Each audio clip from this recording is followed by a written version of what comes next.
Bonjour à tous, bienvenue donc à ce webinaire intitulé Oméga 3, ces prébiotiques indispensables à notre microbiote. On va attendre un petit peu que les gens se connectent au fur et à mesure avant de démarrer.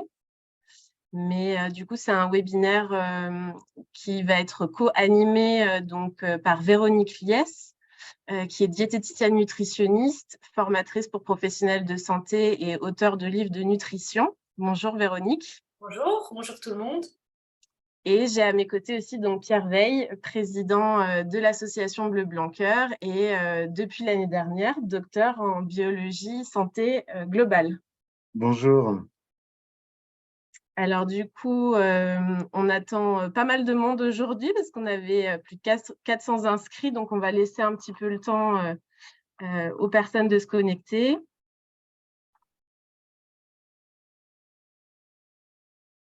Je vais commencer peut-être par vous montrer un petit peu le programme du webinaire. Donc, ça va se dérouler en 2 parties. Donc, il va y avoir une présentation qui va durer à peu près 40 minutes où on va parler donc santé globale et microbiote du sol au sang. Donc, c'est Pierre qui fera cette introduction. Ensuite, on abordera donc l'écosystème intestinal, un petit peu son fonctionnement, et puis quels sont les effets bénéfiques des oméga 3 sur le microbiote. Et on terminera donc par des petites notions pratiques sur comment apporter des oméga 3 par l'assiette. Et donc, il ne faut pas hésiter tout au long de la présentation à poser vos questions. Donc, pour ça, selon les modes d'affichage, normalement, vous avez un onglet discussion ou un onglet questions et réponses sur lequel vous pouvez interagir et poser vos questions. Et on prendra donc le temps d'y répondre durant une vingtaine de minutes donc à la fin du webinaire. Et ben, on va pouvoir démarrer. Ok. C'est moi qui commence. Eh bien, bonjour à tous. Donc, je fais juste une petite introduction qui reprend un peu l'histoire de Bleu Blanc Cœur, on va dire de gauche à droite.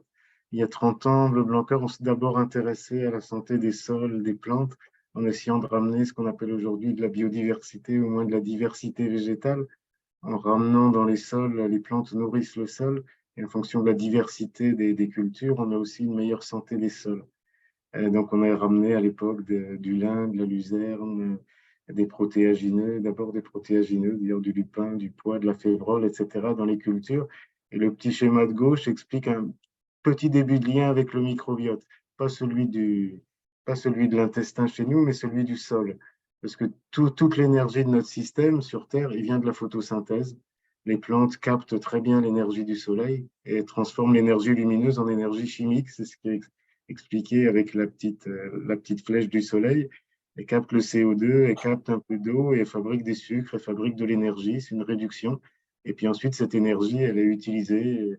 La fabrication d'énergie chimique à partir du soleil, ça se fait dans des organes des plantes qui s'appellent les chloroplastes, qui sont bourrés d'oméga 3. La synthèse en question s'appelle la synthèse chlorophyllienne. Mais ce qu'il y a d'intéressant, c'est que les plantes qui savent faire ça, avec l'énergie du soleil, elles vont donner au travers de l'exsudation, les exsudats racinaires, elles vont donner 20% de cette énergie qu'elles ont captée au sol. Elles vont l'amener au sol. Et la nature ne fait pas les choses au hasard. Et c'est assez intéressant pour introduire un webinaire où on va parler de microbiote intestinal chez l'homme, parce que les plantes nourrissent en fait le microbiote du sol, et notamment le microbiote de la rhizosphère. Pourquoi? Parce qu'elles en ont besoin. Parce que pour fabriquer les molécules dont elles ont besoin, des antioxydants, des anti-inflammatoires, des oméga 3, mais elles ont besoin d'un petit coup de main du microbiote du sol qui va extraire des sels minéraux, des oligoéléments, et qui va leur donner de quoi fabriquer les enzymes qui vont faire ces synthèses d'antioxydants, d'anti-inflammatoires, etc., et faire la santé de la plante. Donc, une santé de la plante qui commence avec le soleil, mais qui continue avec le microbiote. Donc, ça, c'était il y a 30 ans. Et puis, le schéma de droite, il est beaucoup plus récent, puisqu'il date de 2022. C'est une publication d'une équipe hollandaise qui explique un lien entre le microbiote du sol, qui passe chez les plantes, qui passe chez les animaux et qui arrive chez l'homme, et qui illustre un peu plus en détail, qui décrit un petit peu ce lien qui va du sol à l'intestin et du sol au sang, comme on l'a dit dans l'introduction. Donc, du sol au sang, pourquoi est-ce qu'on s'intéresse à ça? On s'y intéressait un peu sur le tard. Julie l'a dit au début, mais l'an dernier, j'ai soutenu une thèse dont le titre était celui-là, l'amélioration de la santé des animaux et des écosystèmes profite à la santé de l'homme, qui était une thèse en VAE, en validation des acquis de l'expérience, et où je racontais nos 25 ou 30 ans de publication et nos études cliniques, et pourquoi le mode de production des aliments, donc qui démarre dans les sols, peut influencer, comment on peut mesurer des impacts du mode de production sur la santé de l'homme.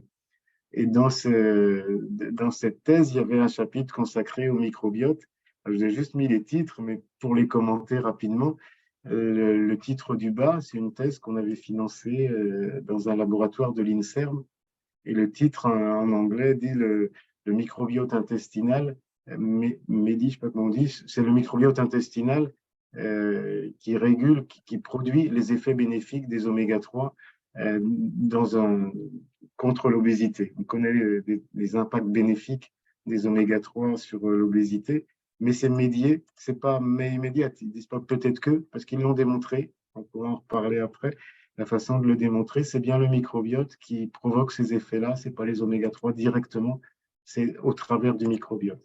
Et puis au-dessus, une publication d'une thèse plus récente, je l'ai mise parce que ça associe à la fois un apport d'oméga 3 et une pratique sportive, donc du sport plus des oméga 3, et ben ça améliore la conversion des oméga 3 en dérivés longue chaîne, très intéressant pour la santé, mais aussi l'abondance dans une bactérie positive dans la lutte contre l'obésité, en tout cas une bactérie qu'on retrouve en abondance chez les personnes saines et en faible quantité chez les personnes obèses. Donc voilà en 2 slides.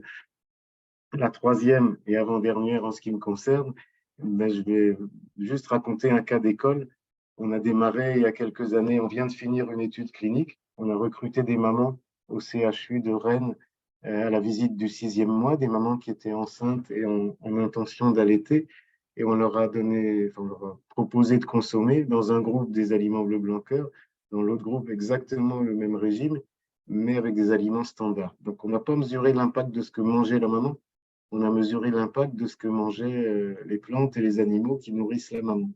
Et on a mesuré ça sous 3 empreintes. L'empreinte du mode de production, donc les diapos d'avant, l'empreinte du mode de production sur 3 critères, la composition du lait maternel en oméga 3, du lait de la maman, encore une fois en fonction de ce qu'ont mangé les animaux et les plantes qui l'ont nourri. Ça, c'est l'empreinte biochimique.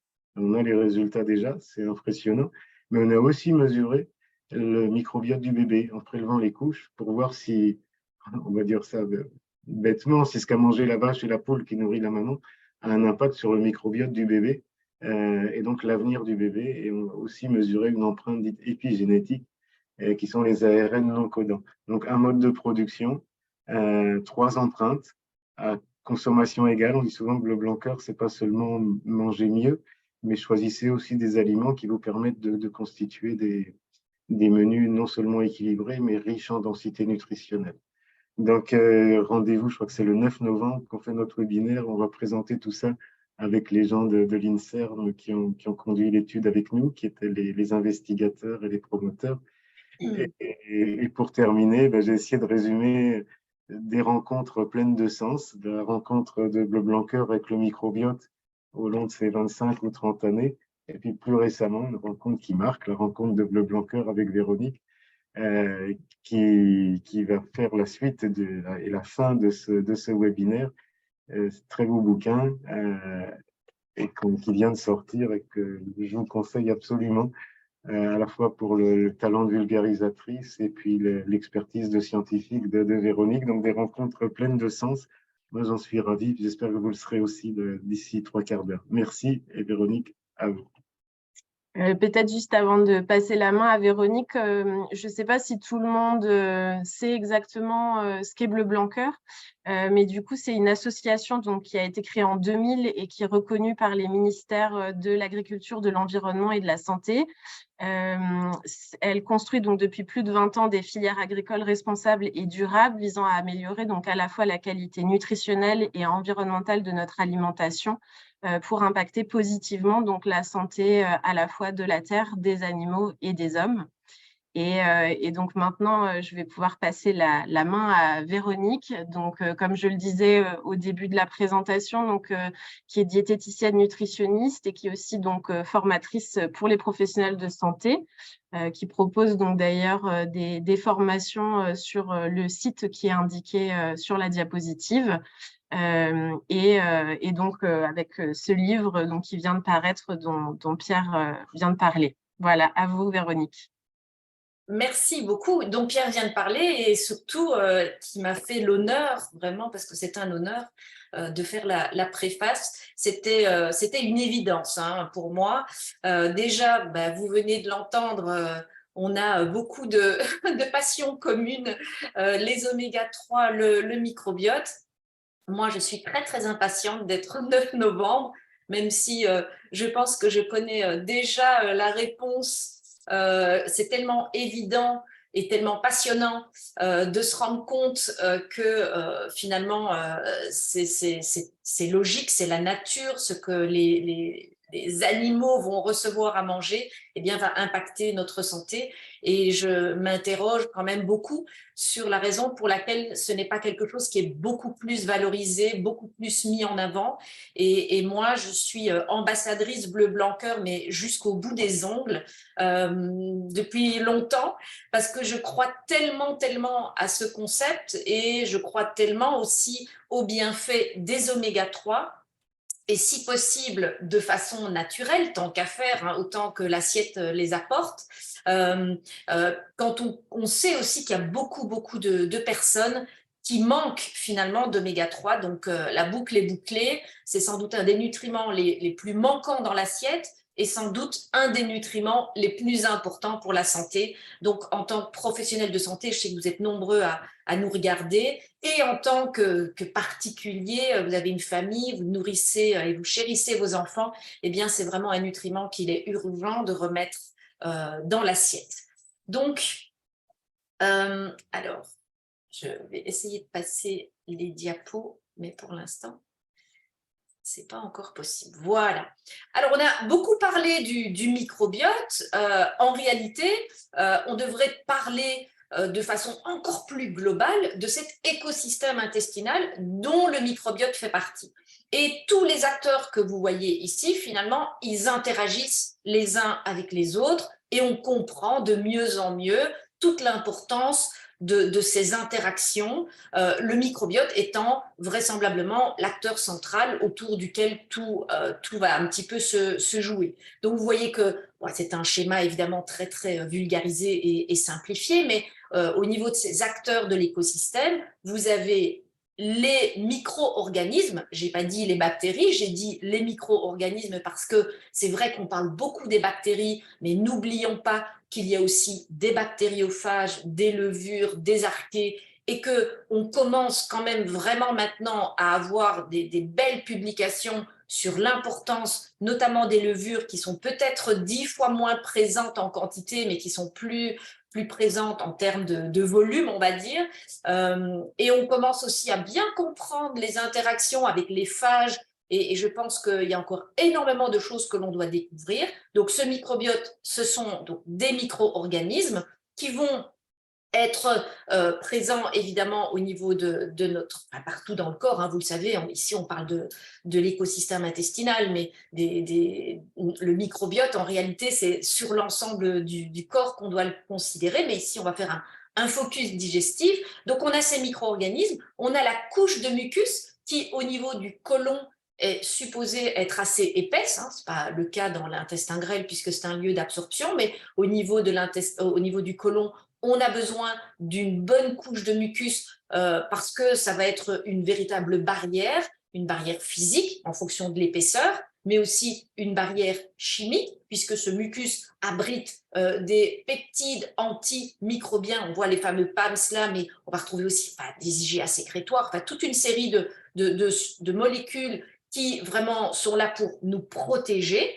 Et puis, on a cette fameuse barrière, cet épithélium intestinal qui est composé d'entérocytes qui sont idéalement supposés être bien collés les uns aux autres par des jonctions serrées, hein, donc des protéines, des jonctions serrées qui maintiennent vraiment cette barrière Et l'idée est d'avoir une barrière justement qui fonctionne correctement pour éviter de stimuler de façon inappropriée un système immunitaire qui est très présent dans cet écosystème et qui va véritablement être présent à 70% au niveau intestinal, donc c'est vraiment considérable. Alors évidemment, il y a plein d'autres acteurs, il y a les acides biliaires, on va en parler tout de suite.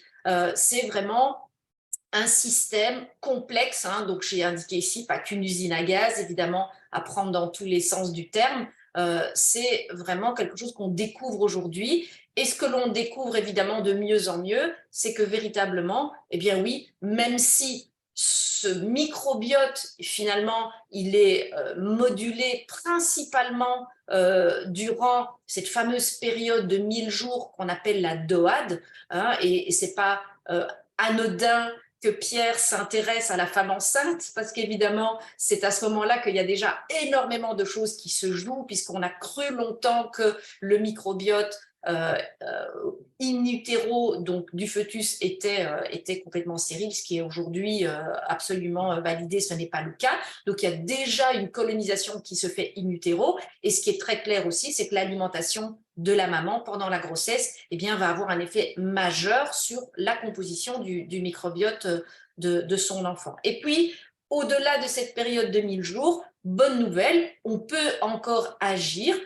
Certes, on ne fait pas un reset de son microbiote, donc malheureusement, quand on part mal pour 1000 raisons, voilà, une alimentation qui n'était pas peut-être adaptée, une naissance par césarienne, alors on fait, voilà, parfois c'est évidemment impératif, hein, les naissances par césarienne, mais voilà, aujourd'hui on sait qu'il y a toute une série de critères qui vont moduler ce microbiote pendant les 1000 premiers jours à partir de la conception, et que par la suite, il est possible encore d'impacter son microbiote, certes dans une moindre mesure, mais en tout cas dans une mesure qui va impacter notre santé. Donc, c'est absolument indispensable de le faire. Et donc, on sait qu'en fonction de ce qui va être mis dans notre assiette, eh bien, les matières premières vont être utilisées par des bactéries spécifiques qui vont produire des métabolites qui vont aller activer des récepteurs, et ces récepteurs vont permettre des fonctions au niveau de l'ensemble du corps. Et donc, c'est comme ça que finalement, ce système, tous ces micro-organismes, ici en particulier les bactéries, sont capables de communiquer vraiment et d'avoir des effets systémiques. Et donc, ça va être des effets sur la satiété, ça va être des effets sur le poids, sur l'inflammation, sur le risque cardiovasculaire, notamment aussi l'insulinorésistance. Et donc, très clairement, aujourd'hui, l'idée, c'est de moduler au mieux ce que l'on mange pour essayer d'avoir un microbiote qui va être équilibré pour produire des métabolites intéressants. Les plus connus, les acides gras à chaîne courte, hein, ça c'est vrai, et d'ailleurs c'est une des cibles des oméga-3, on va le voir. Donc aujourd'hui, on sait que le fait de consommer suffisamment d'oméga-3 permet d'avoir plus de bactéries productrices de butyrate, et que le butyrate, c'est un acide gras à chaîne courte qui est très anti-inflammatoire notamment et protecteur au niveau du cancer du côlon. On va aussi, en fonction de son microbiote et de ce que l'on mange, avoir des profils d'acides biliaires secondaires particuliers qui vont aussi avoir soit des effets protecteurs, soit pas. Et puis, on a les fameux LPS que l'on connaît, donc les fameuses bactéries Gram-. Alors, ce n'est pas toutes les bactéries Gram-, parce que sinon, ce serait un peu simpliste. Donc, il ne faut certainement pas retenir que les bactéries Gram- sont mauvaises pour la santé, parce que Akkermansia mucinifila, qui est une star incontestée dans la gestion du poids, c'est une bactérie Gram-. Donc, on découvre aujourd'hui que certaines bactéries Gram- produisent des LPS qui n'ont pas d'effet délétère. Donc, vous voyez que la connaissance, elle évolue aussi beaucoup avec le temps, ça va très très vite, c'est pas toujours facile de rester à jour par ailleurs. Donc voilà, on a bien compris que finalement notre assiette, les oméga-3, mais pas que les oméga-3, vont vraiment moduler le microbiote, les métabolites qu'ils produisent, et donc fatalement la santé de manière générale, puisque aujourd'hui de près ou de loin, presque toutes les pathologies sont liées à la composition de notre microbiote. Et donc, le message aujourd'hui, c'est vraiment, parce que c'est vrai que globalement, on les connaît, ces oméga-3, en tant que professionnel de santé, on sait qu'ils sont importants, on sait qu'ils sont anti-inflammatoires, mais très souvent, voilà, on s'en tient un petit peu à ce rôle, juste, voilà, ce sont des anti-inflammatoires, ou en tout cas, ils modulent l'inflammation pour être plus correct. Et donc, voilà, on sait que c'est important le DHA pour la femme enceinte, etc. Mais ce qu'on découvre maintenant, c'est vraiment leur rôle en tant que prébiotique, puisque très longtemps, les prébiotiques, c'était vraiment juste des fibres, en fait. Et aujourd'hui, on se rend compte que, ben non, il y a une petite différence entre fibres et prébiotiques et que ce n'est pas nécessairement exactement la même notion. Donc, un prébiotique, c'est un substrat alimentaire qui, utilisé de façon vraiment spécifique par les micro-organismes, eh bien, va avoir un effet favorable sur la santé. Donc ça, c'est la définition officielle de l'INSAP. Et donc, on voit bien qu'on ne parle plus nécessairement de glucides ou de fibres, mais vraiment juste de substrats alimentaires. Et donc, aujourd'hui, c'est très clair que, eh bien, vous avez dans les prébiotiques certaines fibres, même pas toutes, donc les fibres plutôt fermentescibles, c'est-à-dire qui vont être fermentées par les micro-organismes, et en l'occurrence ici, on parle surtout de bactéries du microbiote, mais on a aussi, en tant que prébiotiques, les fameux HMO du lait maternel, les Human Milk Oligosaccharides, d'où l'importance évidemment de l'allaitement. On a aussi les composés phénoliques et tout ce qu'on appelle composés phytochimiques, d'où l'importance de remettre les végétaux également à l'honneur et de sortir un petit peu de ce concept de calories, etc., dans lequel on a peut-être été un petit peu trop formaté. Donc, on a les prébiotiques et vous le voyez, on retrouve les PUFA. Donc, fatalement, dans les PUFA, on va avoir des oméga-3. Donc, très clairement, aujourd'hui, ces oméga-3, ils sont des prébiotiques et, comme l'a dit Pierre, c'est vraiment le microbiote qui va être central dans les effets qu'ils peuvent avoir en termes de santé. Alors, vous allez me dire, mais comment est-ce que c'est possible? Alors, il y a plusieurs mécanismes qui sont aujourd'hui clairement mis en avant. D'une part, on va avoir vraiment un effet modulateur de ces oméga-3 sur la composition du microbiote. Je l'ai dit tout à l'heure, on sait notamment qu'on va avoir une augmentation des bifidobactéries, on va avoir une augmentation des roséburia, et de manière générale, on va retrouver chez les consommateurs d'oméga-3, alors on est bien d'accord, c'est pas plus j'en mange, plus je vais moduler mon microbiote. L'idée, c'est de couvrir les recommandations, ce qui est quand même, je m'en rends compte, assez peu le cas. Je vois bien en consultation le nombre de personnes qui consomment du poisson une fois tous les 2 semaines et parfois même du poisson blanc et qui vont clairement manquer d'oméga-3. Ce sont des personnes qui se complémentent ou se supplémentent pas nécessairement. Donc, il y a quand même énormément de personnes qui en manquent. Et donc, voilà, on a observé très clairement que le fait d'avoir suffisamment d'oméga-3, ça permet de moduler le microbiote dans le sens de bactéries qui produisent du butyrate, ce qui a comme conséquence d'augmenter la couche de mucus, ce qui est évidemment un effet, comme je l'ai dit tout à l'heure, qui est intéressant et qui est recherché, puisque dès qu'on va avoir une bonne épaisseur de mucus, on va avoir des peptides antimicrobiens et donc on va se protéger du passage de potentielles bactéries pathogènes ou pathobiontes. On a également, et ça s'était observé, un effet sur les jonctions serrées, donc ces fameuses protéines des jonctions serrées qui permettent un maintien correct entre les entérocytes, donc une bonne barrière. Donc on voit vraiment que, oui, ces oméga-3 et en particulier EPA et DHA vont vraiment avoir un effet sur la composition de notre microbiote. Et donc, ça a été vraiment quelque chose qui est totalement démontré. Donc, on a une modulation du type et de l'abondance du microbiote. Vous le voyez, on va avoir plus de bifidobactéries qui sont quand même des bactéries très, très importantes.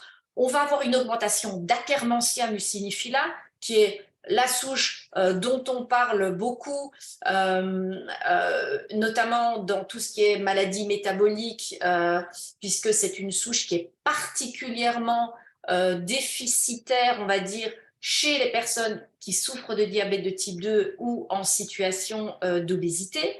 Alors, on observe, je l'ai mis, une augmentation des Escherichia, mais attention, il y a des Escherichia qui sont non pathogènes, donc ce n'est pas du tout les mauvaises qui vont être augmentées. On a une augmentation de Faecalibacterium prausnitzii. Alors, Faecalibacterium prausnitzii et Akkermansia muciniphylla, c'est clairement deux stars du microbiote.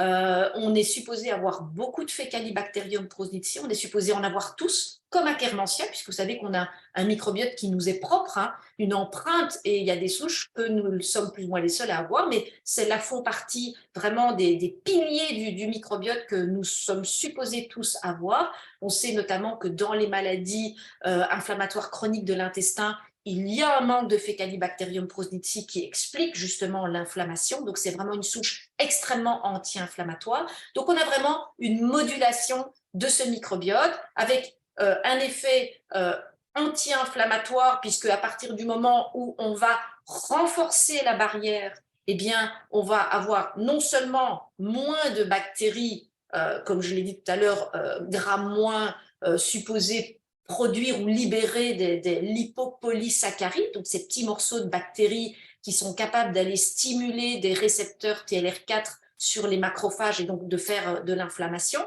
Donc fatalement, si on a un meilleur microbiote, on aura moins de LPS et on aura également un renforcement de la barrière, donc on aura encore moins de passage de LPS. Donc on a vraiment des publications qui montrent qu'on a une modification des médiateurs pro-inflammatoires. Et puis, on a régulation des acides gras à chaîne courte avec, je l'ai dit tout à l'heure, notamment plus de bactéries productrices de butyrate et donc plus de butyrate qui est vraiment aussi l'acide gras à chaîne courte phare parmi les... Enfin, ils sont tous importants, mais la proportion entre les divers acides gras à chaîne courte est très importante et donc les oméga-3 contribuent à cette modulation.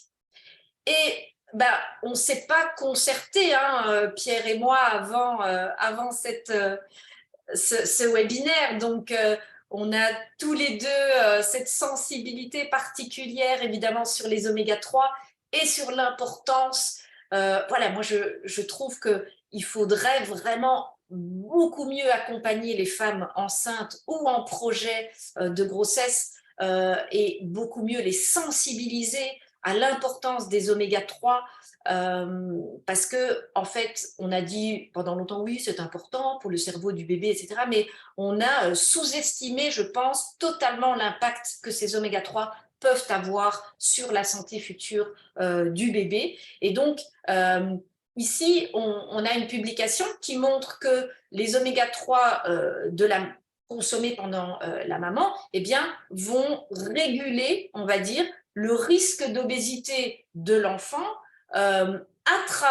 grâce à une modulation du microbiote persistante. Et c'est ça qui est évidemment assez génial, c'est que on a compris que durant ces 1000 jours, cette fameuse DOAD, eh bien, c'est vraiment une modulation à long terme, une forme de programmation du microbiote qu'on est capable de faire, ce qui n'est plus possible à l'âge adulte. C'est-à-dire qu'à l'âge adulte, on va avoir des modifications qui vont se faire tant que l'alimentation est correcte. Donc, ce sont des modifications à long terme. Vous partez 3 jours faire la bringue au Club Med, le microbiote, s'il n'était pas top au départ, il risque de bien vous le faire sentir.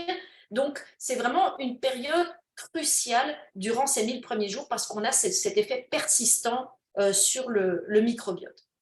Et donc, cette publication avait conclu que de nouvelles preuves que la prise de poids et un dysfonctionnement métabolique à l'âge adulte sont médiés par le statut en acide gras maternel, par l'intermédiaire d'une restructuration durable du microbiote intestinal. ces résultats ont d'importantes implications dans la compréhension de l'interaction entre une alimentation occidentale moderne, la santé métabolique et le microbiome intestinal. Alors, d'importantes implications, le mot est faible, je dirais crucial personnellement, se dire qu'il suffirait, parce que ce n'est pas extrêmement compliqué, de faire en sorte et de sensibiliser les femmes enceintes sur toute l'importance de ces oméga-3 pour finalement faire un magnifique cadeau à leur enfant pour toute la vie. Donc, c'est plus que des importantes implications. Pour moi, il est urgent de transmettre ces messages. Et donc, on est clairement ici dans de la prévention. Et c'est ça qui est important. Alors, bien sûr, on peut agir encore après, mais c'est vraiment, aujourd'hui, le message, c'est prévention, prévention, prévention. Et après, c'est encore très utile.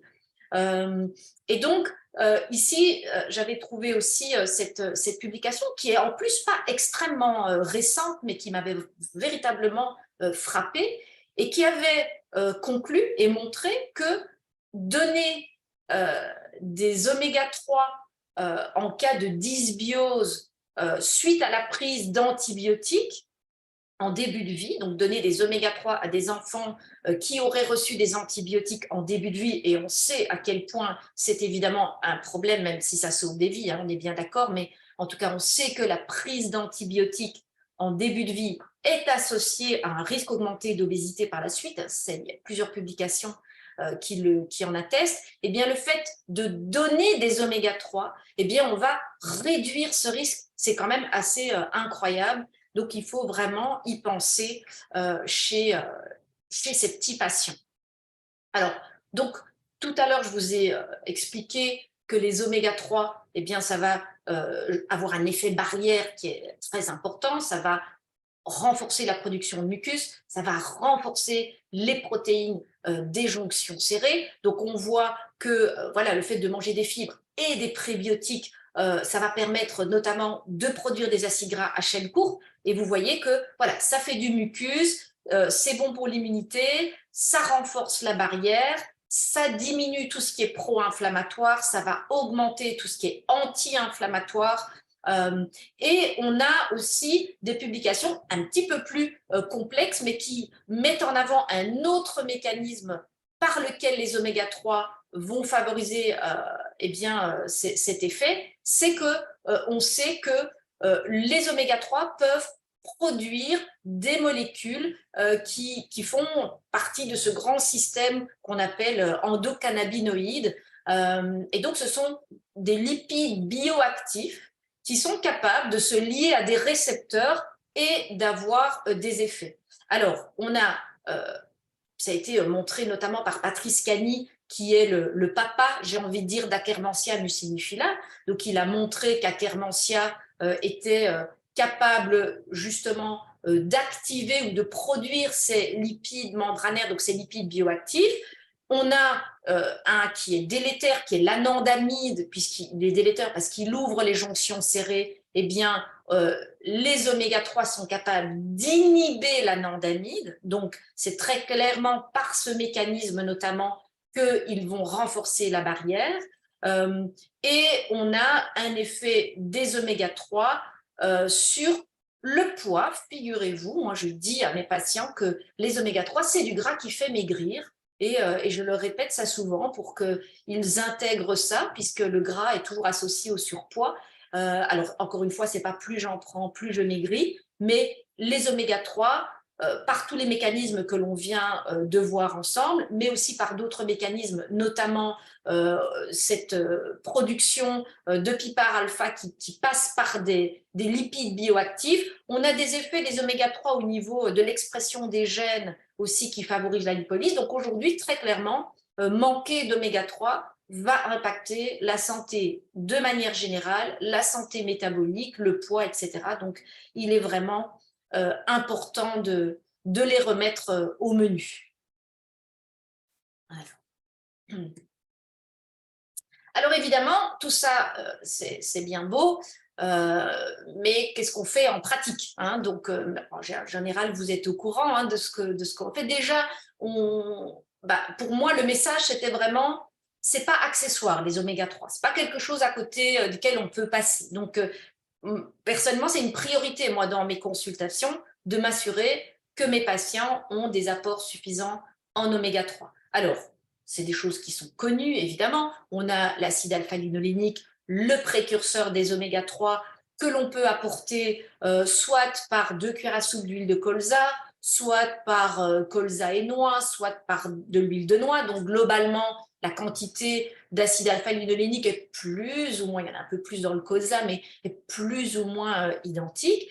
Et après, vous avez les huiles qui sont très concentrées, très riches en acide alpha-linolénique, donc le précurseur des oméga 3, avec de l'huile de lin, 1 cuillère à café par jour suffit, mais vous savez, c'est une huile qui est très fragile, donc certainement pas la chauffer. Alors, ce que l'on sait, c'est que ces oméga 3 précurseurs, donc l'acide alpha-linolénique, se transforment en EPA de façon correcte, on va dire. Encore faut-il ne pas manquer de zinc ou ne pas, enfin, encore faut-il avoir une alimentation qui apporte tous les cofacteurs pour ça. Hein, donc ça, c'est quand même un aspect important. Mais globalement, on parvient, à partir d'acide alpha-linolénique, à apporter de l'EPA en suffisance. Pour le DHA, c'est plus compliqué. Il y a évidemment une transformation qui se fait, une transformation que l'on peut moduler, et Pierre en a parlé, hein, notamment grâce à l'activité physique, qui peut être intéressant. Mais vous le savez aussi, le DHA est reconnu aujourd'hui comme un acide gras essentiel, c'est-à-dire qu'on doit vraiment, véritablement l'apporter de façon directe.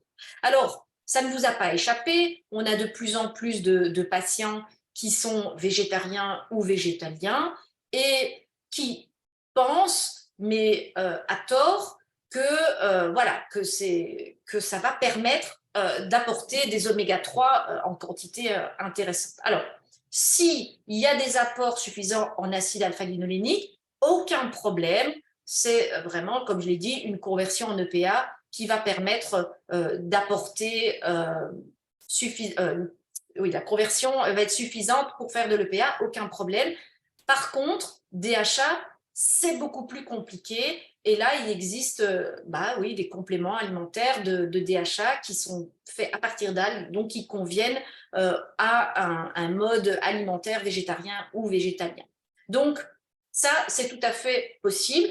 Et on n'oublie pas, parce qu'il y en a de plus en plus, vraiment de sensibiliser les patients aux produits portant le label bleu blanc cœur. C'est pas vous que je dois convaincre. Et voilà, il y a du pain, il y a de la farine, il y a les œufs, il y a la volaille, il y a la viande.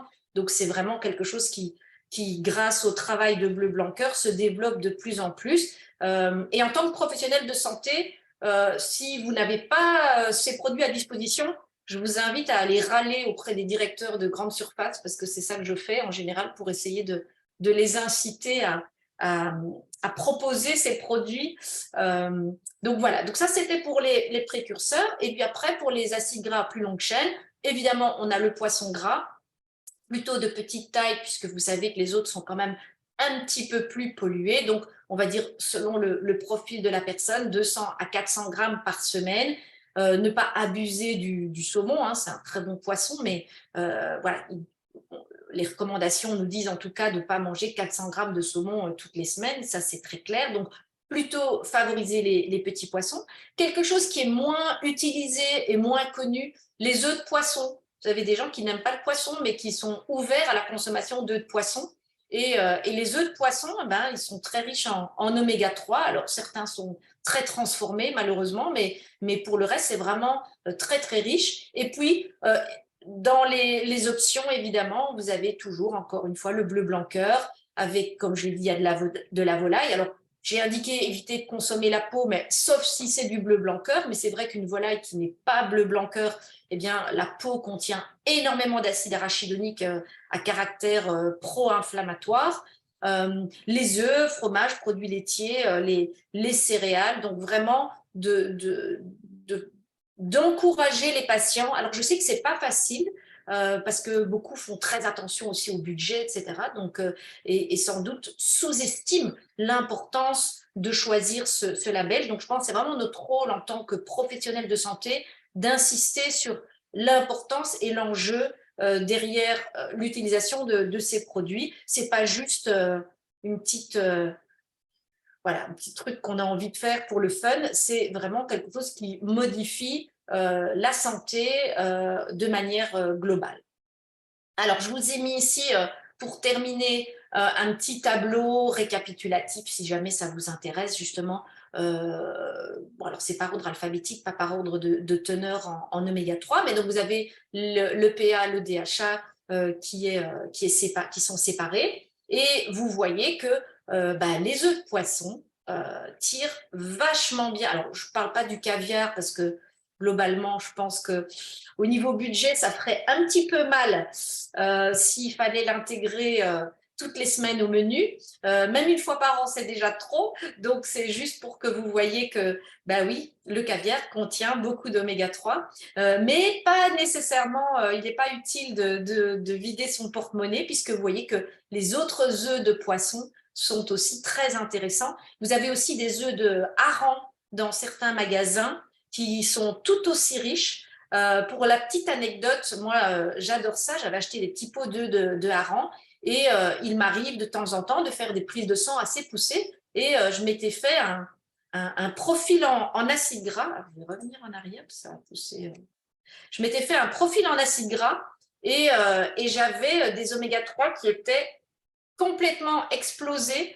Donc, véritablement, ce sont des choses qui fonctionnent. Alors, il y a le diapo qui avance tout seul, mais ce n'est pas grave. De toute façon, vous avez vu le tableau. L'idée, de toute façon, vous l'aurez hein, dans les replays, etc. Et donc, voilà. En gros, en conclusion, je voulais vraiment aujourd'hui sensibiliser au fait que ces oméga 3, même si on connaissait déjà leur importance, mais on se rend compte que c'est encore plus important que ce qu'on pensait, il faut vraiment les réintégrer d'urgence dans nos assiettes et dans les assiettes de nos patients, que ces oméga 3, ce sont des prébiotiques et vraiment, ils modulent tout notre écosystème intestinal, le microbiote, les protéines des jonctions serrées, la couche de mucus et notre immunité. Il faut qu'il soit une véritable priorité chez les femmes enceintes et allaitantes, comme je vous l'ai dit, ils sont même capables de compenser en partie les effets délétères des antibiotiques. Voilà, je pense être bien dans les temps pour une fois. Merci beaucoup, Véronique. On va pouvoir passer maintenant donc, à la partie questions-réponses. Donc, je vois qu'il y a des personnes qui ont déjà posé des questions, et notamment si on peut faire un petit rappel juste des recommandations en termes de quantité d'oméga 3 à consommer par jour. Oui, alors globalement, on est à 500 mg. Ça, c'est vraiment les recommandations. Après, ça va aussi varier en fonction. Donc, 500 mg EPA DHA, OK? Et puis, on est à peu près à 2 grammes j'aime bien parler en quantité, c'est plus facile, d'acide alpha-linolénique. Ça correspond, c'est pour ça que j'ai mis des quantités. Disons que ça correspond à peu près à 2 cuillères à soupe d'huile de colza. Maintenant, c'est clair que ce n'est pas évident, parce que si en plus, à côté de ça, vous mangez des graines de lin et que vous avez une consommation des aliments bleu blanc cœur, vraisemblablement, vous pourrez vous contenter, entre guillemets, d'une seule cuillère à soupe d'huile de colza. Donc, c'est toujours très… voilà, c'est jamais simple de faire des recommandations qui sont valables pour tout le monde. Mais globalement, voilà, c'est 500 mg de PA DHA. Après, il y en a qui considèrent qu'on pourrait facilement aller jusqu'à 1 gramme par jour sans le moindre danger. Mais comme on n'y est pas du tout dans la population, 500 mg, c'est déjà très bien. Merci beaucoup, Véronique. Et on a également une question sur comment corriger les conséquences inflammatoires d'un mauvais microbiote chez le senior, donc chez le plus de 60 ans. Alors, c'est comme pour les autres, c'est vraiment miser sur les prébiotiques et les fibres. Alors, dans le livre, j'explique bien, il y a 3 volets. Hein. C'est ne pas agresser, attention à tout ce qui est délétère au microbiote, à savoir l'alcool, les additifs, les émulsifiants, les édulcorants. Le problème chez les seniors, c'est qu'il y a aussi une consommation de plus en plus importante de médicaments parfois, et on sait que les médicaments modulent aussi, pas dans le bon sens, bien entendu, le microbiote. Donc, premier volet, ne pas agresser. Deuxième volet, je pense que c'est ça s'indique tout à fait chez le senior. On sait qu'il y a une modification du microbiote qui se met en place avec l'âge et donc on peut apporter des probiotiques. Et troisième volet, ça va être vraiment nourrir son microbiote avec des prébiotiques et des fibres en fonction de la tolérance. Le problème aujourd'hui, c'est qu'il y a beaucoup de gens qui, parce qu'ils ballonnent, eh bien, arrêtent de consommer des fibres et en fait, ça fait pire que bien à terme puisque progressivement, ils vont véritablement appauvrir leur microbiote. Donc, si c'est le cas que ça fait un peu des ballonnements, ben, il faut juste diminuer les quantités, mais il faut vraiment insister, commencer avec des petites quantités et augmenter progressivement en variant bien les sources de fibres et de prébiotiques. On a besoin on a besoin d'amidon résistant, on a besoin de bêta-glucane, on a besoin de polyphénol, on a besoin d'oméga 3. C'est vraiment cette diversité des fibres et prébiotiques qui va permettre progressivement d'avoir des effets. Alors, je vois dans la question, c'est comment corriger. On ne va pas corriger, hein, malheureusement, sur le long terme. On ne peut pas dire, voilà, pendant 2 semaines, je mange super bien, ça y est, maintenant, mon microbiote, il est top. Non, ça ne va pas fonctionner comme ça. Malheureusement, c'est vraiment des modifications, c'est comme pour tout, hein, des modifications nutritionnelles qui doivent être présentes sur le long terme. Merci Véronique. Et on vient de parler du senior et du coup, il y a une question plus axée autour de la diversification alimentaire chez le bébé et notamment savoir comment apporter assez d'oméga 3, notamment dans les purées qui sont proposées aux bébés. Bon, en général, de plus en plus, les pédiatres maintenant conseillent de l'huile de colza. Okay. Et puis, on sait qu'au moment de la diversification, on peut mettre, au lieu de mettre un petit peu de viande, alors on sait que les enfants en mangent trop, hein, donc on parle de 10 grammes là, hein, donc c'est vraiment des petites quantités, mais en fonction, il ne faut pas retarder non plus trop l'introduction des aliments, hein, on sait que ça peut augmenter le risque d'allergie, donc il ne faut pas avoir peur de donner un petit peu de poisson, mais globalement, chez l'enfant allaité, aucun problème, et certainement si la maman a elle-même fait ce qu'il faut, puisqu'on sait que la composition du lait maternel, elle est relativement stable, sauf pour les oméga 3, puisque ce sont des acides gras essentiels et que donc il faut que la maman en ait consommé. Donc voilà, globalement, pour le bébé, il ne faut pas hésiter à donner du gras. Les enfants ont besoin de bien plus de gras que les adultes. Jusqu'à l'âge de 3 ans, en fait, le gras doit être plus important que chez l'adulte. Merci. Et on a une question, donc là, plus bleu blanc cœur. Est-ce qu'il existe en fait des œufs qui sont à la fois bio et bleu blanc cœur? Donc ça, on peut y répondre avec Pierre. Et effectivement, oui, hein, il en existe. On peut en trouver notamment chez U. En fait, tous les œufs de marque U sont bleu blanc cœur. Donc, vous pouvez retrouver à la fois du U label rouge bleu blanc cœur, du U plein air bleu blanc cœur et aussi du bio.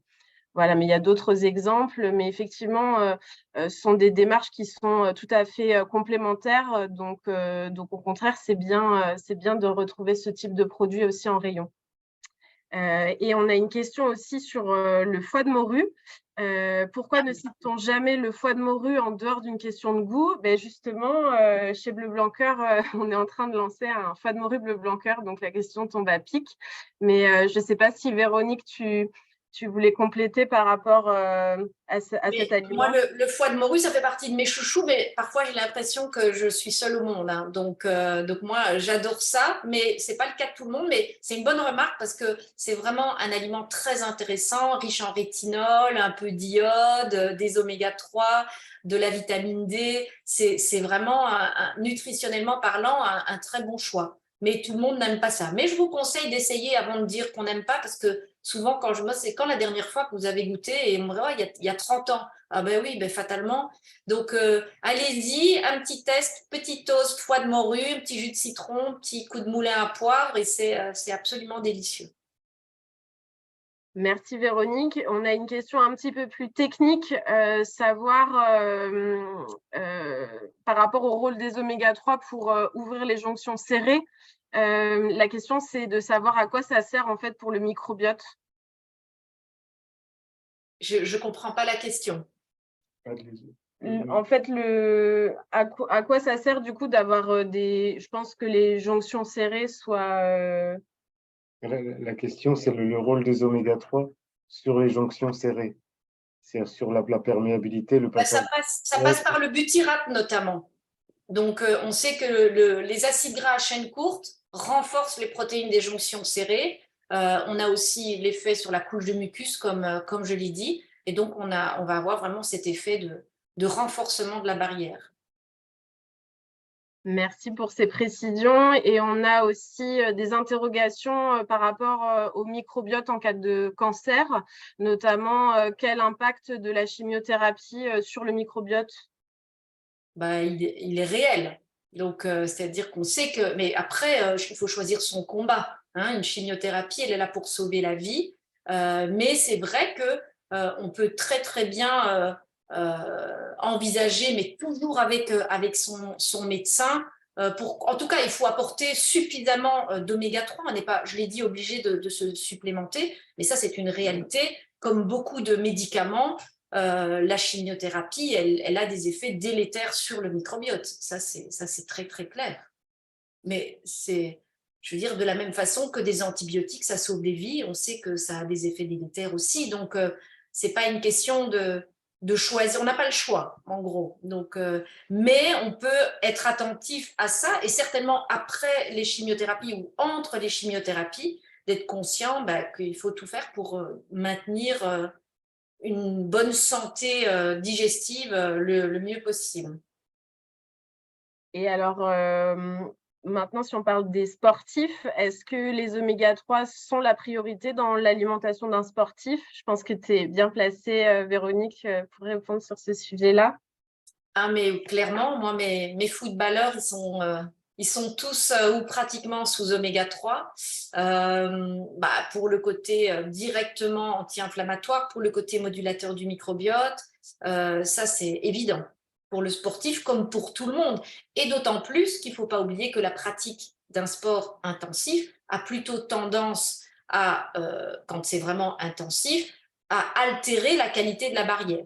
Donc, on sait qu'on a une modulation plutôt favorable du microbiote avec la pratique d'une activité physique, donc il faut faire du sport, mais quand on va vers des sports qui sont beaucoup plus intenses à long terme, donc des sports, vraiment des sportifs professionnels qui font plusieurs heures ou des sportifs d'endurance, on sait qu'ils souffrent beaucoup plus facilement de diarrhée notamment, avec une hyperperméabilité intestinale qui a été démontrée, et donc les oméga 3 ont certainement toute leur place.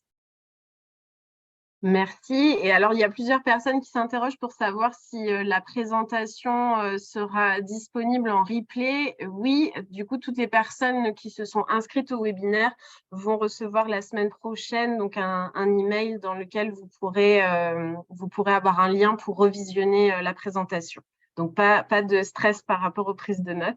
Ça arrive peut-être un peu tard, l'information, mais voilà, en tout cas, vous aurez tous les supports nécessaires pour revoir cette présentation.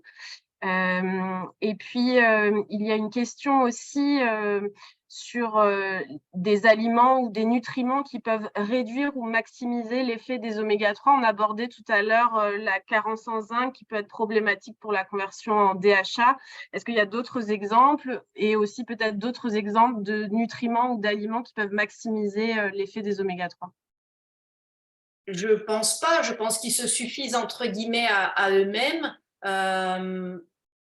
Maximiser leur effet, non, ici, voilà, au niveau du zinc, c'est quelque chose qui est connu et qui est important parce qu'on a une enzyme de conversion, la delta-6 désaturase, qui est zinc dépendante. Et c'est vrai qu'avec l'âge, il y a une absorption du zinc qui a tendance à vraiment diminuer. Donc, c'est pour ça que je voulais le mettre en avant. Mais sinon, globalement, voilà, il n'y a rien de frappant qui me vient comme ça. Je peux rajouter quelque chose, Véronique? Parce que c'est l'essence de Bleu Blanc Cœur. La première étude clinique qu'on avait fait, donc ça fait 25 ans, on avait des résultats dans le sang des gens donc, qui mangeaient des produits Bleu Blanc Cœur. On était surpris par l'augmentation significative de EPA et même DHA. Et alors évidemment, les animaux, ils allongent. La poule, quand elle fait son œuf, elle mange du lin, de l'herbe, elle allonge là et là pour faire du DHA. Mais il y a aussi probablement le fait que dans un régime normal, quand tu disais qu'il faut les amener de façon naturelle dans l'assiette, dans les produits d'animaux terrestres, il y a relativement peu de longues chaînes, mais généralement, ils arrivent avec un peu d'acide gras monoinsaturé ou saturé, qui sont des meilleurs substrats pour la bêta-oxydation. Donc, ça protège un peu les oméga-3 longues chaînes. Et puis, il y a peu d'oméga-6, parce que les concurrents pour l'élongation, pour faire de l'EPA, du DHA, c'est les oméga-6, c'est l'acide linoléique qui est en très grande abondance, et souvent en excès dans notre alimentation. Donc, diminuer le rapport oméga-6, oméga-3, c'est aussi une façon de maximiser l'assimilation des oméga-3 et notamment leur élongation. Ah, mais très, très clairement, il y a une concurrence, c'est la même enzyme de conversion entre oméga-6 et oméga-3. Et donc, fatalement, quand il y en a un qui est beaucoup trop présent, eh bien, la conversion de l'autre ne peut pas se faire. Ça, c'est évident. C'est bien de le dire d'ailleurs. Je vois que je ne suis pas seul au monde avec mon foie de morue. Hein. Il y en a qui aiment ça aussi. Donc, donc ça va. Je me sens moins seule. Et on va peut-être poser encore une ou deux questions. Et on a notamment une question donc, sur le lien entre stress oxydatif, microbiote, oméga-3. Et si les oméga-3 en fait, sont capables de jouer justement sur le stress oxydatif. Alors, de façon indirecte, oui, puisque on sait que le microbiote joue un rôle sur le stress oxydant au niveau digestif. Donc, clairement, à partir du moment où on a une modulation du microbiote, on va avoir un effet. Mais ce n'est peut-être pas la première chose qui viendrait à l'esprit. Mais oui, certainement. Je ne sais pas si tu veux compléter, Pierre, sur le lien un petit peu oxydation, inflammation. Je sais que c'était un sujet au conseil scientifique de Bleu Blanc Cœur. On va dire que c'est notre actualité pour les 20 ans qui viennent. Souvent, il y a des choses qui sont parallèles entre oxydation et inflammation. D'abord, quand on a un excès d'oxydation, quand on fait trop de sport, par exemple, trop, hein, et tout à l'heure, tu évoquais les sportifs, et ben forcément, quand on respire, quand on oxyde, et donc on provoque des radicaux libres, c'est le début du stress oxydant, et les radicaux libres provoquent de l'inflammation. À l'inverse, l'inflammation passe, les dérivés oxygénés produisent aussi des radicaux libres. Donc, diminuer l'inflammation, c'est diminuer le stress oxydant. Diminuer le stress oxydant, c'est diminuer l'inflammation. Il y a plein de ponts comme ça, et c'est des liens, je dis juste ça, mais c'est marrant parce que quand les agronomes, moi je suis agronome à la base, on parlait des stress oxydatifs du sol il y a 30 ans. Ça se mesure en millivolts, c'est des histoires d'électrons. C'est les mêmes que les stress liés, c'est un excès d'oxydation, c'est un excès d'électrons. Et c'est exactement les mêmes mécanismes. Et quand on parle de santé globale, ces mécanismes de l'oxydation et de l'inflammation, c'est quand même des très très bons exemples étayés parce que ça va vraiment du sol à la plante, à l'animal, à l'homme. Et ce sera ma conclusion à moi, mais de dire que tout commence dans les sols quand même. Et tout finit dans notre sang, la santé unique, le endpoint, c'est quand même la santé de l'homme. Et on ne peut pas être en bonne santé sur une planète malade. Ce n'est pas juste un slogan marketing, c'est quelque chose qu'on peut mesurer, la mesure du stress oxydant, comme les marqueurs de l'inflammation. C'est quand même des très bons exemples. Je m'excuse si c'est une petite digression. Mais... Non, mais ce n'est pas du tout une digression. Le système oxydo-inflammatoire, il est clairement, c'est pour ça qu'on l'appelle oxydo-inflammatoire. Les deux sont clairement associés. Donc, aujourd'hui, moi, je suis beaucoup dans la littérature. L'inflammation, elle est au centre de tout. Et c'est la raison pour laquelle le microbiote est un tel acteur central. Et si on avait un meilleur contrôle sur cette inflammation et donc sur l'oxydation aussi, ben, les gens seraient en meilleure santé. Et ben, sur ces belles paroles, je pense qu'on va pouvoir conclure ce webinaire. Donc, on avait beaucoup de questions. Malheureusement, on n'a pas pu répondre à toutes les questions dans le temps imparti. Mais n'hésitez pas, sur la diapositive là, que j'ai projetée, vous avez l'email de Véronique, vous avez l'adresse Bleu Blanc Cœur. C'est plutôt une question pour Bleu Blanc Cœur. Donc, n'hésitez pas à nous les adresser par écrit.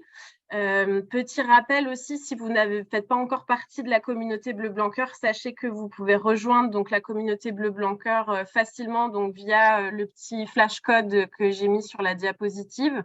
Ça vous permet d'avoir accès à des contenus, à une plateforme avec des ressources documentaires, des chiffres sur les valeurs nutritionnelles des produits Bleu Blanc Cœur, un certain nombre de publications également. Donc tout ça, c'est disponible sur l'espace membre, donc que j'ai indiqué également et qui est accessible donc aux membres de la communauté Bleu Blanc Cœur. Et voilà, pour localiser les produits, les points de vente, n'hésitez pas à aller faire un tour aussi sur bleublanccoeur.org. Et puis, je vais conclure parce que Véronique ne le fera pas. Mais s'il y a des questions auxquelles vous n'avez pas eu les réponses, eh bien, achetez ce bouquin et vous aurez pas mal de réponses là-dedans. Et bravo pour la présentation, Véronique. Merci pour le livre aussi, parce qu'encore une fois, c'est un très bon bouquin. Merci. Super, merci beaucoup. Merci à tout le monde. Merci beaucoup. Bonne journée à tous. À bientôt.